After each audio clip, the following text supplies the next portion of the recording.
Hello everyone, welcome back to banking with Bhuvi. ಇವತ್ತೇನು ಅಂದರೆ 50 days English preparation ಹೆಂಗೆ ಮಾಡೋದು ಅಂತ. ತುಂಬ ಜನಕ್ಕೆ ಇಂಗ್ಲೀಷಲ್ಲಿ ಸ್ಕೋರ್ ಮಾಡೋದು ಅಥವಾ ಕಟ್ ಆಫ್ ಕ್ಲಿಯರ್ ಮಾಡೋದೇ ಕಷ್ಟ ಆಗ್ತಾಯಿದೆ. ಸೊ ಅದರಲ್ಲಿ ನಾನು ಹೆಂಗೆ ಪ್ರಿಪೇರ್ ಆದೆ ಅದ್ರ ಬಗ್ಗೆ ಸ್ವಲ್ಪ ನಿಮಗೆ ಐಡಿಯಾ ಕೊಡ್ತಾ ಇದ್ದೀನಿ. ಹೀಗೆ ಓದ್ಕೊಳ್ಳಿ ಅಂತ ಅಲ್ಲ, ನೀವೇನಾದರೂ ಪ್ಲ್ಯಾನ್ ಮಾಡ್ಕೊಂಡಿದ್ರೆ ಇದರಿಂದ ನಿಮಗೇನಾದರೂ ಯೂಸ್ ಆದರೆ ಸ್ವಲ್ಪ ಅಡ್ಜಸ್ಟ್ ಮಾಡ್ಕೊಳ್ಳಿ. ಆ್ಯಂಡ್ ನೀವು ಕಂಪ್ಲೀಟ್ ಬಿಗಿನರ್ ಆದರೆ ಈ ಥರ ಫಾಲೋ ಮಾಡಿದರೆ ಇಟ್ಸ್ ಬೆಟರ್ ಅಂತ ನನ್ನದು ಒಪಿನಿಯನು. ಫಸ್ಟ್ ಏನು, ಎಕ್ಸಾಮಲ್ಲಿ ಯಾವ್ಯಾವ ಥರ ಕ್ವೆಶನ್ಸ್ ಬರುತ್ತೆ ಇಂಗ್ಲೀಷಲ್ಲಿ ಅಂತ ನೋಡ್ಕೊಳ್ಳೋಣ. ಗ್ರಾಮರ್ ಅಂದರೆ 3 ಟೈಪ್ಸ್ ಆಫ್ ನಾವು ಇಲ್ಲಿ ಡಿವೈಡ್ ಮಾಡ್ಕೊಂಡ್ಬಂದರೆ, ಗ್ರಾಮರ್ ಬೇಸ್ ಯಾವ ಥರ ಕ್ವೆಶನ್ ಬರುತ್ತೆ, ವೊಕ್ಯಾಬ್ಯುಲರಿ ವರ್ಡ್ಸ್ ಬೇಸಿದ ಮೇಲೆ ಯಾವ ಥರ ಕ್ವೆಶನ್ಸ್ ಬರುತ್ತೆ, ರೀಡಿಂಗ್ ಬೇಸ್ ಮೇಲೆ ಯಾವ ಥರ ಕ್ವೆಶನ್ ಬರುತ್ತೆ ಅಂತ. ಫಸ್ಟು ಗ್ರಾಮರ್ ಪ್ರಕಾರ ಯಾವುದ್ಯಾವ ಕ್ವೆಶನ್ ಬರುತ್ತೆ ಅಂದರೆ 2 ಡಿಟೆಕ್ಷನು.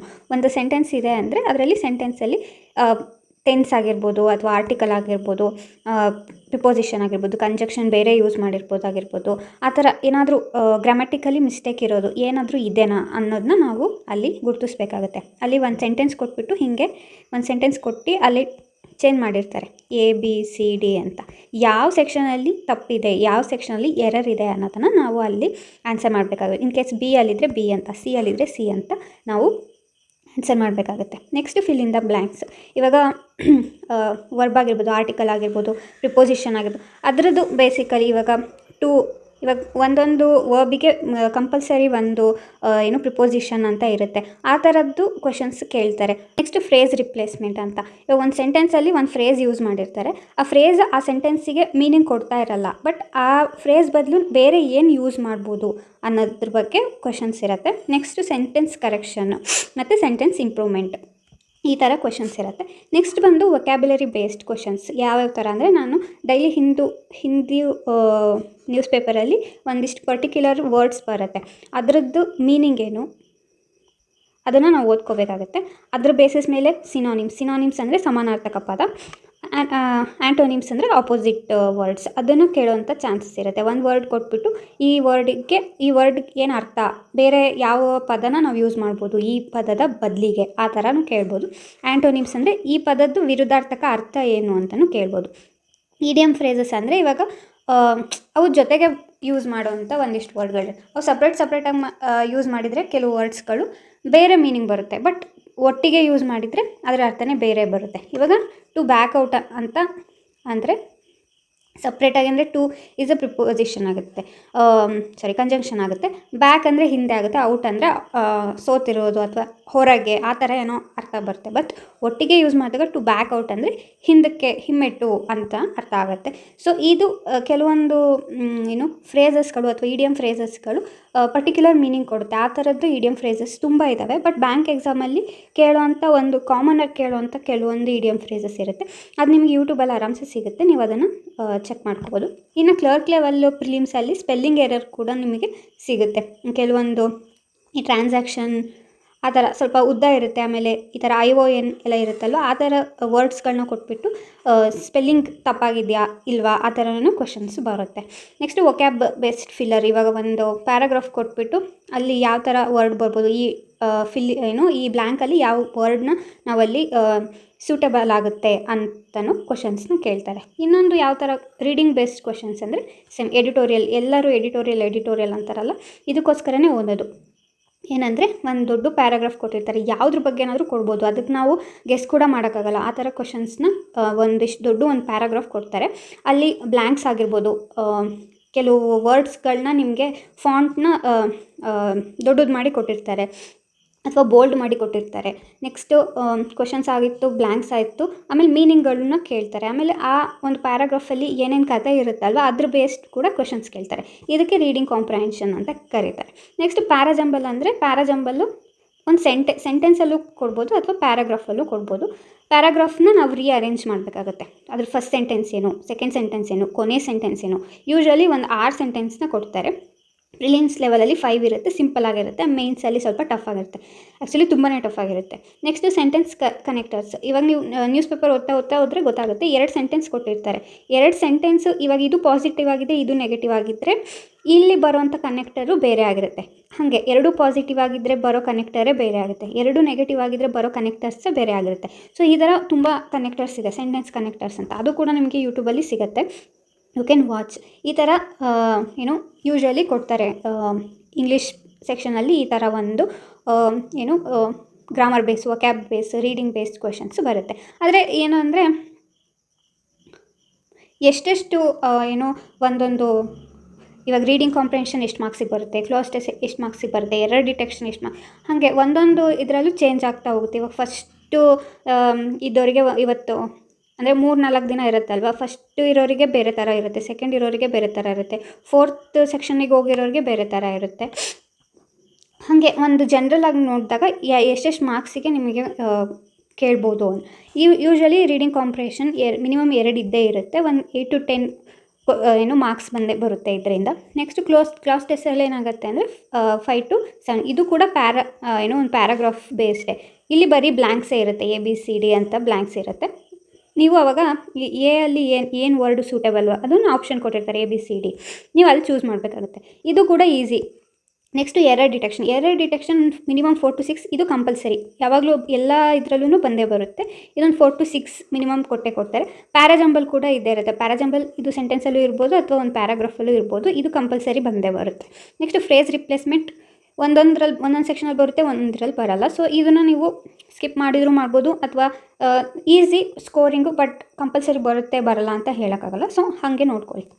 ಸೆಂಟೆನ್ಸ್ ಇಂಪ್ರೂವ್ಮೆಂಟಲ್ಲಿ ನಿಮಗೆ ಮೇನ್ಸಲ್ಲಿ ಬರುತ್ತೆ, ಪ್ರಿಲಿಮ್ಸಲ್ಲಿ ಅಷ್ಟೊಂದು ಬರಲ್ಲ. ನೆಕ್ಸ್ಟ್ ಕನೆಕ್ಟರ್ಸ್, ಅವಾಗಲೇ ಹೇಳಿದ್ನಲ್ಲ 2 ಸೆಂಟೆನ್ಸ್ ಇರುತ್ತೆ, ಅದನ್ನು ಹೇಗೆ ಕನೆಕ್ಟ್ ಮಾಡಬೇಕು ಆ ಥರನೂ 1 2 to 3 ಕೇಳಿದೆ. ಸ್ಪೆಲ್ಲಿಂಗ್ ಎರರ್ಸ್ ಪ್ರಿಲಿಮ್ಸಲ್ಲೇ ಜಾಸ್ತಿ ಸಿಗುತ್ತೆ, ಅದು ಕೂಡ 1 to 3 ಇರುತ್ತೆ. ನೆಕ್ಸ್ಟ್ ಸಿನಾನಿಮ್ಸ್ ಆಂಟಿನಿಮ್ಸ್ ಅದನ್ನೇ ಸಪ್ರೇಟಾಗಿ ಕೇಳಲ್ಲ ನಿಮಗೆ. ಈ ಒಂದು ವರ್ಡ್ ಕೊಟ್ಬಿಟ್ಟು ಇದು ಒಂದು ಪ್ಯಾರಾಗ್ರಾಫ್ ಇರುತ್ತೆ, RC ಇರುತ್ತೆ ಅಂದ್ಕೊಳ್ಳಿ. RCಯಲ್ಲಿ ಒಂದು ವರ್ಡ್ನ ಬೋಲ್ಡ್ ಮಾಡಿರ್ತಾರೆ, ಅದ್ರದ್ದು ಸಿನಾನಿಮ್ ಏನು ಅಥವಾ ಆ್ಯಂಟೋನಿಮ್ ಏನು ಆ ಥರ ಕೇಳ್ಬೋದು. ನೆಕ್ಸ್ಟು ಇಡಿಯಮ್ ಫ್ರೇಸ್ ಬೇಸ್ ಕೂಡ 1 to 3 ಕ್ವೆಶನ್ಸ್ ಇದ್ದೇ ಇರುತ್ತೆ. ನಾನು ಇವಾಗ ಯಾವ ಥರ ಪ್ಲ್ಯಾನ್ ಹೇಳೋಕ್ಕೆ ಹೋಗ್ತಾ ಇದ್ದೀನಿ ಅಂದರೆ 2 ಥರ ಪ್ಲ್ಯಾನ್. ಇವಾಗ 2 ಥರ ಇರ್ತಾರೆ. ಕೆಲವರು ಕ್ವಾನ್ಸ್ ಮತ್ತು ರೀಸ್ನಿಂಗು ತುಂಬ ಚೆನ್ನಾಗಿ ಸ್ಕೋರ್ ಮಾಡ್ತಾರೆ, ಅವ್ರದ್ದು IQ ಚೆನ್ನಾಗಿರುತ್ತೆ. ಕ್ವಾನ್ಸ್ ರೀಸ್ನಿಂಗ್ ಅವ್ರದ್ದು ಸ್ಪೀಡ್ ಕೂಡ ಚೆನ್ನಾಗಿರುತ್ತೆ. ಬಟ್ ಏನಾಗುತ್ತೆ ಅಂದರೆ ಇಂಗ್ಲೀಷಲ್ಲಿ ಅವ್ರು ವೀಕ್ ಇರುತ್ತೆ, ಕಟ್ ಆಫ್ ಕೂಡ ಕ್ಲಿಯರ್ ಮಾಡೋಕ್ಕಾಗಲ್ಲ. ಅವರಿಗೆ ಬರೀ ಕಟ್ ಆಫ್ ಹೇಗೆ ಕ್ಲಿಯರ್ ಮಾಡ್ಬೋದು ಅನ್ನೋದು ಪ್ಲ್ಯಾನ್ 2. ಓಕೆ, ಇನ್ನು ಕೆಲವರು ನಂತರ ಏನು ಅಂದರೆ ಕ್ವಾನ್ಸ್ ರೀಸ್ನಿಂಗ್ ಓಕೆ, ಬಟ್ ನೀವು ಮೇನ್ಸಲ್ಲಿ ಸ್ಕೋರ್ ಮಾಡಬೇಕಂದ್ರೆ ಇಂಗ್ಲೀಷ್ ಬೇಕೇ ಬೇಕು, ಇಂಗ್ಲೀಷ್ ಇಂಪಾರ್ಟೆಂಟ್ ಆಗುತ್ತೆ. ಸೊ ನಂದು ಕ್ವಾನ್ಸ್ ರೀಸ್ನಿಂಗ್ ಅಷ್ಟೊಂದು ಸ್ಟ್ರಾಂಗ್ ಇಲ್ಲಪ್ಪ, ನನಗೆ ಹೆಂಗೋ ಮಾರ್ಕ್ಸ್ ಸ್ಕೋರ್ ಮಾಡಬೇಕು ಅಂದರೆ ನೀವು ಇಂಗ್ಲೀಷಲ್ಲಿ ಫೋಕಸ್ ಮಾಡಲೇಬೇಕಾಗುತ್ತೆ. ಇದು ಕಂಪಲ್ಸರಿ ಮಾರ್ಕ್ಸ್ ಸ್ಕೋರ್ ಮಾಡಬೇಕು ಅಂತ. ಸೊ ಇದು ಪ್ಲ್ಯಾನ್ 1. ಇಂಗ್ಲೀಷ್ನಲ್ಲಿ ಜಾಸ್ತಿ ಸ್ಕೋರ್ ಮಾಡಬೇಕಂದ್ರೆ ಪ್ಲ್ಯಾನ್ 1 ನೋಡಿ, ಟೈಮ್ ಸ್ಟ್ಯಾಂಪ್ ಕೊಟ್ಟಿರ್ತೀನಿ. ನಿಮಗೆ ಜಸ್ಟ್ ಕಟ್ ಆಫ್ ಕ್ಲಿಯರ್ ಮಾಡಬೇಕಪ್ಪ ನಾನು ಅಂತ ಹೇಳಿದ್ರೆ ಪ್ಲ್ಯಾನ್ 2 ಇದೆ. ನೆಕ್ಸ್ಟ್ ಇದೆ ಟೈಮ್ ಸ್ಟ್ಯಾಂಪ್ ಕೊಟ್ಟಿರ್ತೀನಿ, ಅದನ್ನು ನೋಡ್ಕೊಳ್ಳಿ.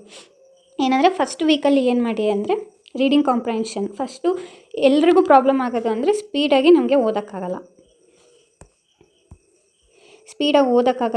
ನೆಕ್ಸ್ಟು ಏನು ಓದಿದ್ದು ಮರ್ತ್ಕೊಂಡು ಹೋಗುತ್ತೆ, ಅದೊಂದು ಪ್ರಾಬ್ಲಮ್ ಆಗುತ್ತೆ.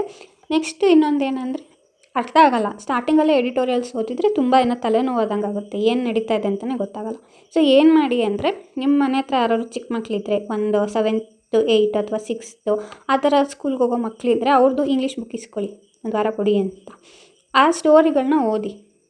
ಅವಾಗ ಏನಾಗುತ್ತೆ, ಪದೇ ಓದಿದರೆ ಆ ಸ್ಟೋರಿ ಈಸಿನೂ ಇರುತ್ತೆ, ನಮಗೆ ಅರ್ಥನೂ ಆಗುತ್ತೆ, ನಮಗೊಂದು ಕಾನ್ಫಿಡೆನ್ಸ್ ಸಿಗುತ್ತೆ. ನಿಮಗೆ ಸ್ಟೋರಿ ಎಲ್ಲ ಓದೋಕ್ಕೆ ಇಷ್ಟ ಇಲ್ಲ, ನಾವೆಲ್ ಓಕೆ ಅಂದರೆ ನಾವೆಲ್ನ ಓದಿ, ಆನ್ಲೈನಲ್ಲಾದರೂ ಓದಿ ಅಥವಾ ಬುಕ್ ತರಿಸ್ಕೊಂಡಾದರೂ ಓದಿ. ಇದನ್ನು ಹ್ಯಾಬಿಟ್ ಮಾಡ್ಕೊಳ್ಳಿ, ನಾವೆಲ್ಸ್ ಓದೋದನ್ನು. ಹಾಗೆ ಸ್ಪೀಡ್ ಇಂಪ್ರೂವ್ ಆಗುತ್ತೆ ಮತ್ತು ರಿಟೆನ್ಷನ್ ಪವರ್ ಕೂಡ ಜಾಸ್ತಿ ಆಗುತ್ತೆ. ನೆಕ್ಸ್ಟ್ ಎಡಿಟೋರಿಯಲ್ಸ್ ಫಸ್ಟ್ ವೀಕಲ್ಲೇ ಫಸ್ಟ್ ಡೇ 1ಇಂದನೇ ಶುರು ಮಾಡಬೇಡಿ, ಒಂದು 4th ಅಥವಾ 5th ಡೇಯಿಂದ ಶುರು ಮಾಡಿ. ನೀವು ಪೂರ್ತಿ ಓದೋಕ್ಕಾದರೆ ಓದಿ, ಇಲ್ಲ ನಂಗಪ್ಪ ಆಗಲ್ಲ, ನನಗೆ ಅರ್ಧ ಓದಿದರೆ ಸಾಕು ಅಂತ ಅನಿಸಿದರೆ ಸಾಕು, ಅರ್ಧ ಓದಿ, ಏನು ಪ್ರಾಬ್ಲಮ್ ಇಲ್ಲ. ಫಸ್ಟ್ ವೀಕ್ ಈ ಥರ ಮಾಡ್ಕೊಳ್ಳಿ. ರೀಡಿಂಗಿಗೆ ಗ್ರಾಮರ್ ಏನು ಮಾಡಿ ಅಂದರೆ ಪಾರ್ಟ್ಸ್ ಆಫ್ ಸ್ಪೀಚ್ ಅಂತ ಬರುತ್ತೆ, ವರುಣ್ ಸರ್ ಅಂತ ಇದ್ದಾರೆ, ಅವರು ಪ್ರತಿಯೊಂದು ಪಾರ್ಟ್ಸ್ ಆಫ್ ಸ್ಪೀಚ್ನ ನಿಮಗೆ ತುಂಬ ಚೆನ್ನಾಗಿ, ನೀವು ಫಸ್ಟು ಒಂದು ಸೆಂಟೆನ್ಸ್ನ ಓದಿದರೆ ಅದರಲ್ಲಿ ನೌನ್ ಯಾವುದು, ಪ್ರೊನೌನ್ ಯಾವುದು, ವರ್ಬ್ ಯಾವುದು, ಕನೆಕ್ಟರ್ ಯಾವುದು, ಕಂಜಂಕ್ಷನ್ ಯಾವುದು, ಪ್ರಿಪೋಸಿಷನ್ ಯಾವುದು ಅಂತ ಗುರುತಿಸೋಕ್ಕೆ ಬರಬೇಕು ನಿಮಗೆ. ಇಲ್ಲ ಅಂದರೆ ನಿಮಗೆ ಎರರ್ ಡಿಟೆಕ್ಷನ್ ಪ್ರಾಬ್ಲಮ್ ಆಗುತ್ತೆ. So parts of speech very important ನಿಮಗೆ ಬಿಗಿನರಿಗೆ. ನೆಕ್ಸ್ಟ್ ಸೆಂಟೆನ್ಸ್ ಸ್ಟ್ರಕ್ಚರು, ಇವಾಗ ನೌನ್ ಇಲ್ಲೇ ಬರಬೇಕು, ನೌನಿಂದನೇ ಒಂದು ಸೆಂಟೆನ್ಸ್ ಶುರು ಆಗಬೇಕು, ಪ್ರೊನೌನ್ನ ನೆಕ್ಸ್ಟ್ ಸೆಂಟೆನ್ಸಲ್ಲಿ ನಾವು ಯೂಸ್ ಮಾಡಬೇಕು, ಆ ಥರ ಒಂದು ಚಿಕ್ಕ ನಾಲೆಡ್ಜು ಬೇಕಾಗುತ್ತೆ. ಅದೇ ಸೆಂಟೆನ್ಸ್ ಸ್ಟ್ರಕ್ಚರು, ವರ್ಬೆಲ್ಲಿ ಬರಬೇಕು, ಕಂಜಂಕ್ಷನ್ ಎಲ್ಲಿ ಬರಬೇಕು, ಪ್ರಿಪೋಸಿಷನ್ನ ನಾವು ಒಂದು ಸೆಂಟೆನ್ಸ್ನಲ್ಲಿ ಎಲ್ಲಿ ಯೂಸ್ ಮಾಡಬೇಕು, ಅದು ನಮಗೆ ತುಂಬ ನೀಟಾಗಿ ಗೊತ್ತಾಗಬೇಕು. ಅದೇ ಸೆಂಟೆನ್ಸ್ ಸ್ಟ್ರಕ್ಚರ್. ಇದೆರಡು ನಿಮಗೆ ಏನು ಅರ್ಥ ಆದರೆ, ಬೇಸಿಕ್ ಅರ್ಥ ಆದರೆ, ನಮಗೊಂದು ಸೆಂಟೆನ್ಸ್ ಹೆಂಗೆ ಮಾಡಬೇಕು ಅಂತ ಅರ್ಥ ಆದರೆ ನೆಕ್ಸ್ಟ್ ನಿಮಗೆ ಈಸಿ ಆಗುವಂತ ಹೋಗುತ್ತೆ. ನೌನ್ ಫಸ್ಟ್ ವೀಕಲ್ಲಿ ನೌನು, ಪ್ರನೌನ್ ಮತ್ತು ಅಡ್ಜೆಕ್ಟಿವ್, ಅಡ್ವರ್ಬ್ ನೋಡ್ಕೊಳ್ಳಿ. Noun ಪ್ರನೌನು important. ಇದರಲ್ಲಿ ನಿಮಗೆ ಡಿಫ್ರೆಂಟ್ ಟೈಪ್ಸ್ ಆಫ್ ನೌನ್ ಬರುತ್ತೆ. ಆಮೇಲೆ ಸಿಂಗ್ಯುಲರು, ಪ್ಲೂರಲು, ಅದು ಹೆಂಗೆ ಕೆಲವು ನಾವು ಹೆಂಗೆ ಬೇಕಾದ್ರೂ ಯೂಸ್ ಮಾಡ್ಕೋಬೋದು. ಅಂತ ಈಗ ಅಡ್ವೈಸ್ ಅಂತ ಇರುತ್ತೆ. ಅಡ್ವೈಸ್ನ ನಾವು ಒಂದಕ್ಕಿಂತ ಜಾಸ್ತಿ ಯೂಸ್ ಮಾಡಿದ್ರೂ ಅಡ್ವೈಸ್ ಅಂತಲೇ ಯೂಸ್ ಮಾಡ್ತೀವಿ. ಒಂದೇ ಅಡ್ವೈಸ್ ಆದರೂ ಅಡ್ವೈಸೇ. ಇದನ್ನು ನಾವು ಸಿಂಗ್ಯುಲರ್ ಮತ್ತು ಪ್ಲೂರಲ್ ಎರಡಕ್ಕೂ ನಾವು ಅಡ್ವೈಸೇ ಯೂಸ್ ಮಾಡೋದು. ಅಡ್ವೈಸರ್ಸ್ ಅಂತ ಆಗಲ್ಲ, ಇದು ತಪ್ಪಾಗುತ್ತೆ. ಇದು ಕೂಡ ನಮಗೆ ಗ್ರಾಮರಲ್ಲಿ ಬರುತ್ತೆ, ಎರರ್ ಡಿಟೆಕ್ಷನಲ್ಲಿ ಬರುತ್ತೆ. ಇನ್ನೊಂದು ಲಗೇಜ್, ಬ್ಯಾಗೇಜ್, ಈ ಥರ ಒಂದು ಏನು ಎರರ್ ಡಿಟೆಕ್ಷನಲ್ಲೂ ಕೊಡ್ತಾರೆ. ಲಗೇಜಸ್ ಬರಲ್ಲ, ಬ್ಯಾಗೇಜಸ್ ಬರಲ್ಲ, ಲಗೇಜ್ ಅಷ್ಟೇ. ಎಷ್ಟೇ ನೀನು 2 ಸೂಟ್ಕೇಸ್ ಇಟ್ಕೊಂಡ್ರು ಲಗೇಜ್, 1 ಸೂಟ್ಕೇಸ್ ಇಟ್ಕೊಂಡ್ರು ಲಗೇಜ್. ಈ ಥರ ಒಂದು ಏನು ನಿಮಗೆ ಸಿಂಗ್ಯುಲರ್, ಪ್ಲೂರಲ್ ಆ ಥರದ್ದು ಬರುತ್ತೆ. ವೊಕ್ಯಾಬ್ಲರಿ ಏನು ಮಾಡಿ ಅಂದರೆ ಡೈಲಿ ಹಿಂದೂವಲ್ಲಿ ಒಂದಿಷ್ಟು ವರ್ಡ್ಸ್ಗಳು ಬರುತ್ತೆ, ಅದನ್ನು ನೋಡ್ಕೊಳ್ಳಿ. ನಾನು ಸ್ಟಾರ್ಟಿಂಗಲ್ಲಿ ಏನು ತಪ್ಪು ಮಾಡಿದೆ ಅಂದರೆ ದಿನ ಬರ್ಕೊಂತ ಕೂತ್ಕೋತಾ ಇದ್ದೆ. ಅದಕ್ಕೆ ಒಂದು 20-30 ನಿಮಿಷ ವೇಸ್ಟ್ ಆಗ್ತಾಯಿತ್ತು. ಐ ಬರ್ಕೋಬೇಡಿ. ಯಾವುದೇ ವರ್ಡ್ಸ್ ಇದ್ರೂ ಸುಮ್ಮನೆ ನೋಡಿ. ಒಂದು ನಿಮಿಷ ಮ್ಯಾಮ್ದು ವೀಡಿಯೋ ಬರುತ್ತೆ, ಡೈಲಿ ಬರುತ್ತೆ ನಿಮಿಷ ಮ್ಯಾಮ್ದು. ತುಂಬ ಜನ ನೋಡ್ತಾರೆ, ಅರೌಂಡ್ 100K ವ್ಯೂಸ್ ಇರುತ್ತೆ ಅವ್ರಿಗೂ ಡೈಲಿ. ಆ ಥರದ್ದು ಏನು ವೊಕ್ಯಾಬ್ಲರಿ ಮತ್ತು ರೀಡಿಂಗ್ ಕಾಂಪ್ರಿಹೆನ್ಷನ್, ಎಡಿಟೋರಿಯಲ್ ಅನಾಲಿಸಿಸ್ ಮಾಡ್ತಾರೆ ನಿಮಿಷ ಮ್ಯಾಮು, ಅದನ್ನು ನೋಡ್ಕೊಳ್ಳಿ. ಅದರಲ್ಲಿ ಹೆಂಗಾಗುತ್ತೆ ಅಂದರೆ ಡೈಲಿ ಅವರು ವರ್ಡ್ಸ್ನ ನಿಮಗೆ ರಿಪೀಟ್ ಮಾಡಿಸ್ತಾರೆ. ಸ್ಟಾರ್ಟಿಂಗಲ್ಲಿ ಸ್ವಲ್ಪ ನಮಗೆ ತುಂಬ ಸಫೋಕೇಟ್ ಆಗ್ಬೋದು, ಅಷ್ಟೊಂದು ವರ್ಡ್ಸ್ನ ನೋಡಿ. ಒಂದು 15 ಡೇಸ್ ಆಗೋಷ್ಟೊತ್ತಿಗೆ ಅಭ್ಯಾಸ ಆಗೋಗುತ್ತೆ. ಓಕೆ, ನಾವು ಮ್ಯಾಮ್ ಜೊತೆ ಹೇಳ್ಕೊತಾ ಹೋಗ್ತೀವಿ. ಓಕೆ, ಇದಕ್ಕೆ ಈ ಥರ ವರ್ಡ್ಸ್ನ ಯೂಸ್ ಮಾಡ್ಬೋದು. ರೆಸಿಲಿಯನ್ಸ್, ಸ್ಟ್ರೆಂತ್, ಸ್ಟ್ರಾಂಗ್, ಆ ಥರ ಒಂದು ವರ್ಡಿಗೆ ಎಷ್ಟು ಮೀನಿಂಗ್ ಬರ್ಬೋದು ಆ ಥರ ಎಲ್ಲ ಹೇಳ್ತಾರೆ. ಅದರದ್ದು ಆ್ಯಂಟೋನಿಮ್ ಕೂಡ ನಿಮಗೆ ಹೇಳ್ಕೊಡ್ತಾರೆ. ಅದನ್ನು ಡೈಲಿ ನೋಡಿ. ಸ್ವಲ್ಪ ಬೋರ್ ಆಗುತ್ತೆ, ಏನು ಮಾಡೋಕ್ಕಾಗಲ್ಲ, ಮಾರ್ಕ್ಸ್ ಬೇಕು ಅಂದರೆ ನಾವು ಓದ್ಕೊಳ್ಳೇಬೇಕಾಗುತ್ತೆ. ಇದು first week. Parts of speech, sentence structure, noun, pronoun, adjective, adverb. ಸ್ಟೋರೀಸ್ನ ನೋಡಿ. ಎಡಿಟೋರಿಯಲ್ ಫಸ್ಟ್ ಡೇಯಿಂದನೇ ಶುರು ಮಾಡಬೇಡಿ, ತುಂಬ ಹಿಂಸೆ ಆಗುತ್ತೆ. ನೆಕ್ಸ್ಟು ವೀಕ್ 2 ಸೆಕೆಂಡ್ ವೀಕಲ್ಲಿ ಏನು ಮಾಡಿ ಅಂದರೆ 120 ರೂಲ್ ಆಫ್ ಗ್ರಾಮರ್ ಅಂತ ಬರುತ್ತೆ. ಅದನ್ನು ಓದ್ಕೊಂಡ್ರೆ ಎರರ್ ಡಿಟೆಕ್ಷನ್ ನಮಗೆ ಈಸಿ ಆಗುತ್ತೆ. ಅದರಲ್ಲಿ ಒಂದಿಷ್ಟು ರೂಲ್ಸ್ಗಳಿರುತ್ತೆ. ಒಂದು ಸೆಂಟೆನ್ಸಲ್ಲಿ ನಾವು ಇದೇ ಥರ ಯೂಸ್ ಮಾಡಬೇಕು ಅಂತ. ಫಾರ್ ಎಕ್ಸಾಂಪಲ್, ಬಿಟ್ವೀನ್ ಅಂತ ಯೂಸ್ ಮಾಡಿದಾಗ between Ram and Shyam, between ಜೊತೆ ಆ್ಯಂಡೇ ಬರಬೇಕು. ಬೇರೆ ನಾವು ಯೂಸ್ ಮಾಡ್ಕೊಳ್ಳಿ, ರಾಮ್ ಆರ್ ಶ್ಯಾಮ್ ಬರೋದೇ ಇಲ್ಲ ಅಲ್ಲಿ, ಅದು ತಪ್ಪಾಗುತ್ತೆ. ಇವಾಗ ಎರರ್ ಡಿಟೆಕ್ಷನ್ ಅದೇ ಕೊಟ್ಟಿರ್ತಾರೆ, ಬಿಟ್ವೀನ್ ರಾಮ್ ಆರ್ ಶ್ಯಾಮ್ ಅಂತ ಕೊಟ್ಟರೆ ಇದೇ ತಪ್ಪು. ಅಲ್ಲಿ ನಿಮಗೆ ಇಲ್ಲಿ ಎ ಮತ್ತು ಇಲ್ಲಿ ಬಿ ಅಂತ ಕೊಟ್ಟಿದ್ರೆ ಬಿ ಎರರ್ ಆಗುತ್ತೆ. ಸೊ ಈ ಥರ ಒಂದಿಷ್ಟು ಎರರ್ಗಳು ಇರುತ್ತೆ, ಅಂದರೆ ರೂಲ್ಸ್ಗಳಿರುತ್ತೆ. ನಾವು ಅದನ್ನು ನೋಡ್ಕೊ. 120 ಇರುತ್ತೆ, ಒಂದೊಂದು ದೊಡ್ಡದಿರುತ್ತೆ, ಒಂದೊಂದು ಚಿಕ್ಕದಿರುತ್ತೆ. ಸೊ ಏನು ಮಾಡಿ ಅಂದರೆ ಡೈಲಿ 1 2 to 3 ರೂಲ್ಸ್ನ ನೀವು ಡೈಲಿ ಓದ್ಕೊಳ್ಳಿ. ಆ್ಯಂಡ್ ಅದನ್ನ ನೆಕ್ಸ್ಟ್ ಡೇ ಅದನ್ನು ಹಿಂದಿನ ದಿನ ಏನು ಓದಿದ್ರಲ್ವ ಅದನ್ನು ಮೆಮೊರೈಸ್ ಕೂಡ ಮಾಡಬೇಕಾಗುತ್ತೆ. ನೆಕ್ಸ್ಟ್ ಟೆನ್ಸ್ಗಳು ಬರುತ್ತೆ. ಇವಾಗ ಪ್ರೆಸೆಂಟ್, ಪಾಸ್ಟ್ ಪಾರ್ಟಿಸಿಪಲ್ ಅಂತ, ಅವು ಮೂರೂ ನೀವು ನೋಡ್ಕೊಳ್ಳೇಬೇಕು. ಟೆನ್ಸಲ್ಲಿ ಪಾಸ್ಟ್, ಪ್ರೆಸೆಂಟು ಅದನ್ನು ಯೂಸ್ ಮಾಡೋದು ಸ್ವಲ್ಪ ಚೇಂಜ್ ಆಗುತ್ತೆ, ಆ ಥರ ನೋಡ್ಕೊಳ್ಳಿ. ಕೆಲವು ಸಿಮಿಲರೇ ಇರುತ್ತೆ, ಮೂರಕ್ಕೂ, ಪಾಸ್ಟ್ ಪಾರ್ಟಿಸಿಪಲ್ಗೂ ಪ್ರೆಸೆಂಟ್ಗೂ ಸಿಮಿಲರೇ ಇರುತ್ತೆ ವರ್ಡ್ಸ್ಗಳು. ಟೆನ್ಸ್ಗಳು ಚೇಂಜ್ ಆಗೋಲ್ಲ, ವರ್ಡ್ಸ್ ಅದೇ ಇರುತ್ತೆ. ಆ ಥರ ನೋಡ್ಕೊಳ್ಳಿ. ಟೆನ್ಸ್ ಕೂಡ ಇಂಪಾರ್ಟೆಂಟ್ ಆಗುತ್ತೆ. Next subject verb agreement, next article, a, an, the, ಅದನ್ನು ನಾವು ಎಲ್ಲೆಲ್ಲಿ ಯೂಸ್ ಮಾಡಬೇಕು. ಎ ಅಂದರೆ ಒಂದು, ಇವಾಗ ಪ್ಲೂರಲ್ ಇರುತ್ತೆ, ಬುಕ್ಸ್ ಅಂತ ಇರುತ್ತೆ. ಎ ಬುಕ್ಸ್ ಅಂತ ಆಗಲ್ಲ, ಆವಾಗ ಎ ಅಂತ ಏನಾದರೂ ಕೊಟ್ಟಿದ್ರೆ ಅದು ತಪ್ಪಾಗಿ ಎರರ್ ಆಗುತ್ತೆ. ಅದನ್ನು ನಾವು ನೋಡ್ಕೋಬೇಕು. ಎ ಎಲ್ಲಿ ಯೂಸ್ ಮಾಡಬೇಕು, ಆ್ಯನ್ ಎಲ್ಲಿ ಯೂಸ್ ಮಾಡಬೇಕು, ದ ಎಲ್ಲಿ ಯೂಸ್ ಮಾಡಬೇಕು, ಅದನ್ನು ನೋಡ್ಕೋಬೇಕು. ನೆಕ್ಸ್ಟ್ ಪ್ರಿಪೋಸಿಷನ್ ಮತ್ತು ಕಂಜಂಕ್ಷನ್. ಪ್ರಿಪೋಸಿಷನ್ ಅಂದರೆ ಒಂದು ವಸ್ತು ಎಲ್ಲಿದೆ ಅಂತ. ಒಂದು ಟೇಬಲ್ ಮೇಲಿದೆ, ಆನ್, ಟೇಬಲ್ ಕೆಳಗಿದೆ, ಅಂಡರ್, ಟೇಬಲ್ ಪಕ್ಕದಲ್ಲಿದೆ, ಬಿಸೈಡ್, ಈ ಥರ ಅಕ್ರಾಸ್, ಅಲಾಂಗ್, ಆ ಥರ ಎಲ್ಲ ಬೇರೆ ಬೇರೆ ಪ್ರಿಪೋಸಿಷನ್. ಒಂದು ವಸ್ತುದು ಪೊಸಿಷನ್ನ ಹೇಳೋದೇ ಪ್ರಿಪೋಸಿಷನ್, ಅದನ್ನು ನಾವು ನೋಡ್ಕೋಬೇಕು. ನೆಕ್ಸ್ಟ್ ಕಂಜಂಕ್ಷನ್, 2 ಸೆಂಟೆನ್ಸ್ನ ನೀವು ಕನೆಕ್ಟ್ ಮಾಡಬೇಕು, ಅದಕ್ಕೆ ಕಂಜಂಕ್ಷನ್ ಅಂತ ಕರೀತಾರೆ. ನೆಕ್ಸ್ಟು ಮಾಡಲ್ಸ್, ಈ ಥರ ಗ್ರಾಮರಲ್ಲಿ ಬರುತ್ತೆ. ಇವಾಗ ಒಂದೊಂದೂ ನೀವು ನೋಡ್ಕೋಬೇಕು, ತುಂಬ ಡೆಪ್ತಲ್ಲಿ ಏನು ನೋಡ್ಕೊಳ್ಳೋಕೆ ಹೋಗ್ಬೇಡಿ, ಈಸಿಯಾಗಿ ಸ್ವಲ್ಪ ಬರುತ್ತೆ. ವರುಣ್ ಸರ್ ಅಂತ ಇದ್ದಾರೆ, ಅವ್ರದ್ದು ವೀಡಿಯೋಸ್ನ ನೋಡಿ, ಅವರು ಚೆನ್ನಾಗಿ ಹೇಳ್ಕೊಟ್ಟಿದ್ದಾರೆ. ನೆಕ್ಸ್ಟ್ ಅವ್ರ ವೀಡಿಯೋ ಕೊನೆಯಲ್ಲಿ ಕ್ವಿಜ್ಗಳನ್ನೂ ಹೇಳ್ತಾರೆ, ಅವರೇ ಪ್ರಾಕ್ಟೀಸ್ ಮಾಡಿಸ್ತಾರೆ. ಸೊ ಅವ್ರದ್ದು ನೋಡ್ಕೊಳ್ಳಿ. 120 ರೂಲ್ಸ್ ಆಫ್ ಗ್ರಾಮರು ನಿಮಿಷ ಮ್ಯಾಮ್ದು. Next same vocabulary last week ಹೆಂಗೆ ಹೇಳಿದ್ದೇನೋ ಸೇಮ್ ಅದೇ ಮಾಡಿ. ಇವಾಗ ರೀಡಿಂಗಲ್ಲಿ ಏನು ಮಾಡಿ, ಎಡಿಟೋರಿಯಲ್ಸ್ನ ಡೈಲಿ ಪ್ರಾಕ್ಟೀಸ್ ಮಾಡಿ. ಇವಾಗ ಏನು ಮಾಡಬೇಕು ಅಂದರೆ ಎರರ್ ಡಿಟೆಕ್ಷನ್ ನಿಮ್ಗೆ ಹೆಂಗೂ ಸೆಂಟೆನ್ಸ್ ಹೆಂಗೆ ಫಾರ್ಮ್ ಮಾಡಬೇಕು ಅಂತ ಗೊತ್ತಾಗಿರುತ್ತೆ, ರೂಲ್ಸ್ನು ಓದ್ಕೋತಾ ಇರ್ತೀರ. ಸೊ ಎರರ್ ಡಿಟೆಕ್ಷನ್ ಪ್ರಾಕ್ಟೀಸ್ ಮಾಡಿ. Quiz. Next RC reading comprehension, daily 1-2 reading comprehension ಮಾಡಿ, ಕ್ವಶನ್ಸ್ನ ಅಟೆಂಡ್ ಮಾಡಿ, ಸ್ಪೀಡ್ ಕೂಡ ಇನ್ಕ್ರೀಸ್ ಆಗುತ್ತೆ. Next sentence arrangement, class test ಅಂದರೆ ಆವಾಗಲೇ ಹೇಳಿದ್ದೆ, ಒಂದು ಪ್ಯಾರಾಗ್ರಾಫಲ್ಲಿ ಫಿಲ್ಲಿಂಗ್ ದ ಬ್ಲ್ಯಾಂಕ್ಸ್ ಥರ ವರ್ಡ್ಸ್ನ ಫಿಲ್ ಮಾಡಬೇಕಾಗುತ್ತೆ. ಟೆನ್ಸ್ನ ನೋಡಿಬಿಟ್ಟು ನೀವು ಫಿಲ್ ಮಾಡಬೇಕಾಗುತ್ತೆ. ಟೆನ್ಸು, ಆಮೇಲೆ ಯಾವ ಪ್ಲೂರಲ್ ಇದೆಯಾ, ಸಿಂಗ್ಯುಲರ್ ಇದೆಯಾ, ಅದನ್ನೆಲ್ಲ ನೋಡಿ ನೀವು ಅರೇಂಜ್ ಮಾಡಬೇಕು. ಸುಮ್ಮನೆ ಬ್ಲೈಂಡಾಗಿ ಕ್ಲೋಸ್ ಟೆಸ್ಟ್ನ ಅಟೆಂಡ್ ಮಾಡೋಕ್ಕಾಗಲ್ಲ. ಸೊ ಇದನ್ನು ಪ್ರಾಕ್ಟೀಸ್ ಮಾಡಬೇಕಾಗುತ್ತೆ. ನೆಕ್ಸ್ಟು ವೀಕ್ 3 ಆದಷ್ಟು ನೀವು 120 ರೂಲ್ಸ್ ಆಫ್ ಗ್ರಾಮರ್ನ ಮುಗ್ಸೋಕ್ಕೆ ಟ್ರೈ ಮಾಡಿ. ಆಗಲ್ಲ, but try to finish in week 3. Week 4ಗೆ ಇಟ್ಕೋಬೇಡಿ, ವೀಕ್ 3ಗೆ ಮುಗಿಸ್ಕೊಳ್ಳಿ 120 rules of grammar. Next sectional ಕ್ವಿಜ್ನ ಶುರು ಮಾಡ್ತಾ ಹೋಗಿ. ಎಷ್ಟು ಸಾಧ್ಯ ಆಗುತ್ತೋ ಅಷ್ಟು ಸ್ಪೀಡಾಗಿ ಅಟೆಂಡ್ ಮಾಡಿ, ಸ್ಪೀಡಾಗಿ ಓದೋದಕ್ಕೆ ಶುರು ಮಾಡಿ. ಪ್ರೀವಿಯಸ್ ಇಯರ್ ಕ್ವಶನ್ಸ್ನ ಇವಾಗ ನೋಡ್ಕೊಳ್ಳಿ. ಹೆಂಗೆ ಗೊತ್ತಾಗುತ್ತೆ ನಮಗೆ ಯಾವ ಲೆವೆಲಲ್ಲಿತ್ತು ಕ್ವಶನ್ಸು, ಇವಾಗ ಯಾವುದನ್ನು ನಾವು ಎಕ್ಸ್ಪೆಕ್ಟ್ ಮಾಡ್ಬೋದು, ಯಾವ ಲೆವೆಲಲ್ಲಿ ಬರ್ಬೋದು ಅಂತ. Next grammar based questions, Varun ಸರ್ದು ಕ್ವಿಝಸ್ ಇರುತ್ತೆ ಅಂತ ಹೇಳಿದೆ. ಇವಾಗ ನೌನ್ ಮೇಲಾಗಿರ್ಬೋದು, ಪ್ರನೌನ್ ಮೇಲಾಗಿರ್ಬೋದು, ಸಿಂಗ್ಯುಲರ್, ಪ್ಲೂರಲ್ ಅದ್ರ ಬಗ್ಗೆ ಆಗಿರ್ಬೋದು, ಪ್ರಿಪೋಸಿಷನ್, ಕಂಜಂಕ್ಷನ್, ಆರ್ಟಿಕಲ್ಸ್ ಮೇಲೂ ಕೆಲವೊಂದು ಕ್ವಿಜ್ಗಳನ್ನ ನೋಡ್ಕೊಳ್ಳಿ. ಅದೂ ನಿಮ್ಗೆ ಹೆಲ್ಪ್ ಆಗುತ್ತೆ ಎರರ್ ಡಿಟೆಕ್ಷನಲ್ಲಿ. ಆ್ಯಂಡ್ ಹೋಮೋನಿಮ್ಸ್ ಅಂತ ಇರುತ್ತೆ. ಇವಾಗ ಒಂದೇ ಥರ ಸೌಂಡ್ ಆಗುತ್ತೆ, ಬಟ್ ಸ್ಪೆಲ್ಲಿಂಗ್ ಚೇಂಜ್ ಇರುತ್ತೆ, ಅದು ಕೂಡ ಇಂಪಾರ್ಟೆಂಟ್ ಆಗುತ್ತೆ. ಇವಾಗ ಅದರಂದರೆ ದೇರ್, ಇದು ದೇರ್ ಅಂದರೆ ಅವರು ಒಬ್ಬರು ಯಾರೋ ಮಾತಾಡ್ತಾ ಇರ್ತಾರಲ್ಲ ಅವರು. ದೇರ್ ಅಂದರೆ ಅಲ್ಲಿ ಅಂತ ಆಗುತ್ತೆ. ಈ ಥರ ತುಂಬ ಹೋಮೋನಿಮ್ಸ್ ಇದ್ದಾವೆ. ಅವನ್ನ ಯೂಸೇಜ್ ಕೂಡ ಅದ್ರದ್ದು ಚೇಂಜ್ ಆಗುತ್ತೆ, ಮೀನಿಂಗ್ ಕೂಡ ಚೇಂಜ್ ಆಗುತ್ತೆ. ಸೌಂಡ್ ಮಾತ್ರ ಸಿಮಿಲರ್ ಇರುತ್ತೆ, ಕೆಲವು ಸ್ಪೆಲ್ಲಿಂಗ್ ಸಿಮಿಲರ್ ಇರುತ್ತೆ, but according to the situation ಅದರ ಅರ್ಥ ಚೇಂಜ್ ಆಗುತ್ತೆ. ಆ ಥರದ್ದನ್ನು ನೋಡ್ಕೊಳ್ಳಿ, ಯಾಕಂದರೆ ಆ ಥರ ಕ್ವಶನ್ಸ್ನೂ ಕೂಡ ತುಂಬ ಕೊಡ್ತಾರೆ. ಇದು ವೊಕ್ಯಾಬ್ ಮಾತ್ರ ನೀವು ಡೈಲಿ ನೋಡ್ಕೊಳ್ಳೇಬೇಕು, ಡೈಲಿ ಹಿಂದಿ. ಯಾಕಂದರೆ ನಿಮಿಷ ಮ್ಯಾಮ್ ಚೆನ್ನಾಗಿ ಹೇಳ್ಕೊಡ್ತಾರೆ. ಅವ್ರದ್ದು ಏನು way of connecting the synonyms and antonyms ಚೆನ್ನಾಗಿದೆ. ಸೊ ಅವ್ರನ್ನ ನೋಡ್ಕೊಳ್ಳಿ. Next similar daily RC 1 to 3 RC ನೀವು ಪ್ರಾಕ್ಟೀಸ್ ಮಾಡಲೇಬೇಕು. ನೆಕ್ಸ್ಟ್ ಎಡಿಟೋರಿಯಲ್ಸ್ನ ಓದ್ಕೊಳ್ಳೇಬೇಕು. ಎಡಿಟೋರಿಯಲ್ಸ್ ಓದ್ಕೊಂಡು ಅದ್ರ ಅನಾಲಿಸಿಸ್ ಮಾಡಿ, ಅದರದ್ದು ಯಾವ ಟೋನ್ ಇದೆ ಅದರದ್ದು ಕ್ವಶನ್ಸ್ನ ಅಟೆಂಡ್ ಮಾಡಿ. ಆಮೇಲೆ ಇವ್ರದ್ದು ನಿಮಿಷ ಮ್ಯಾಮ್ದು ಒಂದು ಆ್ಯಪ್ ಇದೆ, ಎಸ್ ಆಫೀಸರ್ ಅಂತ. ಅವರು ಡೈಲಿ ಕ್ವಶನ್ಸ್ ಕೇಳ್ತಾರೆ, ಆ್ಯಕ್ಚುಲಿ ಕ್ವಿಝ್ ಕೊಡ್ತಾರೆ. ಅದು ಫ್ರೀ ಇದೆ, ಅದನ್ನು ಅಟೆಂಡ್ ಮಾಡಿ ಡೈಲಿ. ಅಲ್ಲಿ ಒಂದು RCನೂ ಇರುತ್ತೆ, ಎರರ್ ಡಿಟೆಕ್ಷನ್ನು ಇರುತ್ತೆ, ಸೆಂಟೆನ್ಸ್ ಅರೇಂಜ್ಮೆಂಟು ಇರುತ್ತೆ. ಸೊ ಪ್ಲೀಸ್ ಇಲ್ಲಿಗೆ ಹೋಗಿ ನೀವು ಕ್ವಶನ್ಸ್ನ ಅಟೆಂಡ್ ಮಾಡಿಕೊಂಡು ನಿಮ್ಗೆ ಹೆಲ್ಪ್ ಆಗುತ್ತೆ. ಇಲ್ಲಿ ಏನು ಮಾಡಿ ವೀಕ್ 3 ಅಂದರೆ ಡೈಲಿ RC ಮಾಡ್ಕೊಳ್ಳಿ, ಎರರ್ ಡಿಟೆಕ್ಷನ್ ಕಂಟಿನ್ಯೂ ಮಾಡಿ. ನೆಕ್ಸ್ಟ್ ಫಿಲ್ಲರ್ಸ್ ಬಗ್ಗೆ ಅಂದರೆ ಫಿಲ್ಲಿಂಗ್ ದ ಬ್ಲ್ಯಾಂಕ್ಸ್ ಮತ್ತು ಸೆಕ್ಷನಲ್ ಕ್ವಿಜ್ನ ಡೈಲಿ ಕೊಡಿ. ಇದು ಇಂಗ್ಲೀಷು. ಇದನ್ನು ನೀವು ಕಂಟಿನ್ಯೂ ಮಾಡ್ಕೊತಾ ಹೋಗಿ. ಫ್ರಮ್ ನೆಕ್ಸ್ಟ್ ವೀಕ್ ಏನಾದರೂ 3 ವೀಕ್ಸ್ ನೀವು ಬೇಸಿಕ್ಕಿಗೆ ಕೊಟ್ಟಿದ್ದೀರಾ. ನೆಕ್ಸ್ಟ್ ಏನು ಮಾಡಬೇಕು ಅಂದರೆ ಬೇಸಿಕ್ ರಿವಿಷನ್ ಮಾಡ್ತಾ ಇರಬೇಕು ನೀವು, ಯಾಕಂದರೆ ಮರ್ತೋಗುತ್ತೆ ಯಾವಾಗ್ಲೂ. ತುಂಬ ಎವಾಪೊರೇಟಿಂಗ್ ಸಬ್ಜೆಕ್ಟ್ಸ್ ಇವು.